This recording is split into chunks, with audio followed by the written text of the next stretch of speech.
আজকে আমরা গিয়েছিলাম সীতাকুণ্ড চন্দ্রনাথ পাহাড় দেখার জন্য। এই জন্য রাত প্রায় 3টা বাজে আমরা ব্রাহ্মণবাড়িয়া স্টেশনে ট্রেনের জন্য অপেক্ষা করি, কারণ চট্টগ্রাম ট্রেন বরাবরই লেট করে। চট্টগ্রাম মেল বেশিরভাগ সময় টাইম মতো স্টেশনে আসতে পারে না। ট্রেন লেট হওয়ার কারণে আমরা হালকা নাস্তা করে নেই স্টেশনের পাশে হোটেলে। ফাইনালি 3টা 45 ব্রাহ্মণবাড়িয়া স্টেশনে চট্টগ্রাম মেল প্রবেশ করে। ট্রেন ঢোকার পর দেখি প্রচুর যাত্রী যারা শুধু ট্যুরের জন্য যাচ্ছে কক্সবাজার এন্ড সীতাকুণ্ড।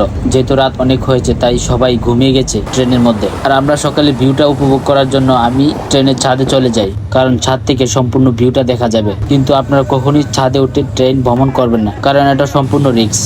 দেন সকাল 8টার দিকে আমরা সীতাকুণ্ড স্টেশনে চলে আসি। আমাদের মতো আর বহু লোক আসছে সীতাকুণ্ড চন্দ্রনাথ পাহাড় দেখার জন্য। আমাদের হাতে সময় খুবই কম ছিল, কারণ একদিনে ঘুরে দেখতে হবে গোয়ালহালি সি বিচ, চন্দ্রনাথ পাহাড়, স্বচ্ছধারা ঝর্ণা। সেজন্য আমরা প্রথমে একটা সিএনজি রিজার্ভ করে চলে যাই গোয়ালহালি সি বিচ, যার সিএনজি ভাড়া ছিল 300 টাকা।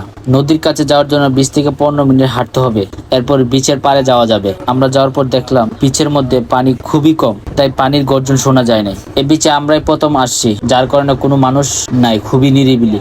এমনকি কোনো দোকানদারও দোকান খুলে নাই। এই বিচে আসার পর একটু খালি পায়ে হাঁটবেন, তাহলেও সবচেয়ে ভালো ফিল পাবেন। মনে হবেন ঢাকার কোনো ফুটবল স্টেডিয়ামে আপনি হাঁটতেছেন। এরপর আমরা কিছুটা সময় বই করি ছবি তোলা ও দোলনাতে। তারপর আমরা এখান থেকে ডাইরেক্ট চলে যাই সিনজো করে চন্দ্রনাথ পাহাড়ের কাছে। পাহাড়ে ওঠার জন্য লাঠি লাগবে অবশ্যই, সেজন্য আমরা সবাই একটা করে মিশন কোন লাঠি নিয়েছিলাম, যেটার মূল্য ছিল পার পিস 30 টাকা।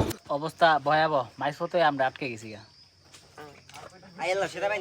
তাই সবাই কাপড় চেঞ্জ করে নিলাম, হালকা কাপড় পরে নিলাম, কারণ এখন প্রচুর পরিমাণে গরম ছিল। কিছুক্ষণ উঠার পর আমাদের পানির দরকার হয়, যে পানি নিচে 40 টাকা, এটা পাহাড়ের উপর থেকে 80 টাকা দিয়ে খেতে হবে।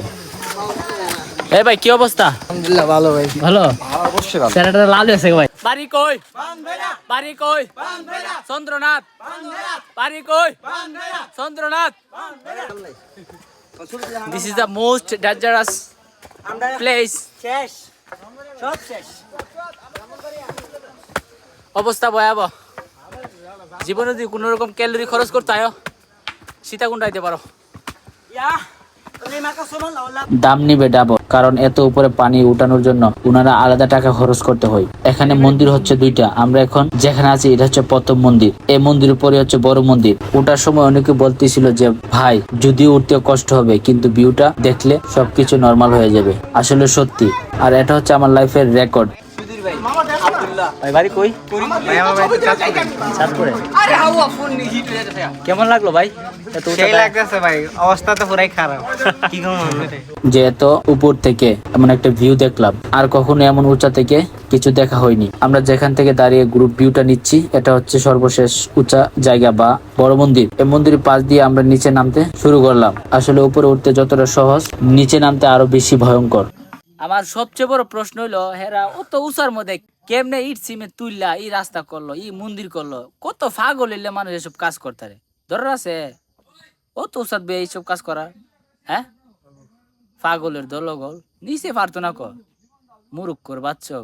এরপর আমরা চলে যাই সহস্র ঝর্ণা 2 দেখার জন্য। সেজন্য আমাদের জনপ্রতি দিতে হয়েছে 80 টাকা করে। এখানে 20 টাকা হচ্ছে টিকিট ফ্রি আর 60 টাকা হচ্ছে নৌকা ভাড়া। টিকিট কাটার পর আমাদেরকে একটা বুটে করে নিয়ে যায় ঝর্ণার কাছে। যদিও ঝর্ণার পানি কম ছিল, কিন্তু ভিউটা খুবই সুন্দর ছিল। একটা মজার কথা হচ্ছে, যখন ঝর্ণাতে গোসল করতেছিলাম ভাবছিলাম যদি কোনো পাথর আমাদের মাথার উপর পড়ে তাহলে কি হবে। আসলে এমনটা হয় না, তবু মনের মধ্যে কল্পনা ছিল। যাই হোক, ঝর্ণাতে আমরা 1 ঘন্টার মতো গোসল করে আবার চট্টগ্রাম চলে যাই, কারণ পরের দিন সকালবেলা আমরা পতেঙ্গা দেখতে যাব। সেজন্য একটা রুম নিয়ে নেই রাতের জন্য, কোনোভাবে যাতে রাতটা কাটিয়ে পতেঙ্গা দেখতে পারি। এরপর রুমে ওঠার পর সবাই মিলে রুমটাকে 13টা বাজাইলাম। এরপর সকালবেলা আমরা পতেঙ্গা চলে যাই। যদিও পতেঙ্গার কোনো ভিডিও ফুটেজ নাই, ওইখান থেকে জাস্ট আমরা শুটকি নিলাম। আমরা যে শুটকি নিলাম এই ফুটেজ গুলো নিতে পারি।